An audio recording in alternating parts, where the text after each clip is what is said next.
नमस्कार शेतकरी मित्रांनो, आपल्या सर्वांचं आयटीसी मार्क्समध्ये स्वागत आहे। मी आयटीसी प्रतिनिधी ओम देशमुख। आज आपण कारली या गावामध्ये आलेलो आहोत। आपण आज सेंद्रिय शेती याच्याबद्दल थोडी माहिती जाणून घेणार आहोत। तर आज आपण सुरेश देशमुख यांच्याकडे आलेलो आहोत, तर यांच्याकडून थोडी माहिती घेऊ। बोला। नमस्कार शेतकरी मित्रांनो, मी सुरेश देशमुख।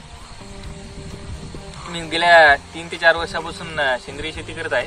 अगोदर रासायनिकच करत होतो, पण मध्ये काहीतरी कारणास्तव बदल करावा म्हणून स्वतःचा खर्च कसा वाचवावा याचा विचार केल्यामुळे आपण रासायनिक शेतीकडून सेंद्रिय शेतीकडे वळायला पाहिजे असं लक्षात आलं माझ्या। त्याच हिशोबाने मी थोडीशी मग 6 महिने वर्षभर माहिती घेतली व हळूहळू करून थोड्या प्रमाणात रासायनिक केला। नंतर तुम्ही जसं बघू शकता की आता ही आपली जी हळद आहे पूर्णपणे सेंद्रिय शेतीची हळद आहे। हे माल फक्त 1.5 एकरात झालेला आहे एवढा। त्याच्यामध्ये आपण विविध प्रकारचे समजा टॉनिक वगैरे बनवतो रासायनिक शेतीमध्ये।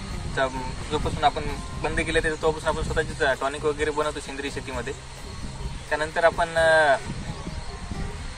विविध प्रकारचे जे फवारणीला औषध लागतात ते पण आपण निंबाच्या बियापासून, निंबाचे पानं, विविध प्रकारचे झाडांचे जे औषधी गुण असतात झाडांमध्ये जे आपल्या पिकाला उपयोगी ठरू शकतात ते आपण उपयोग करून तर अशा प्रकारे सेंद्रिय शेती करतो। धन्यवाद।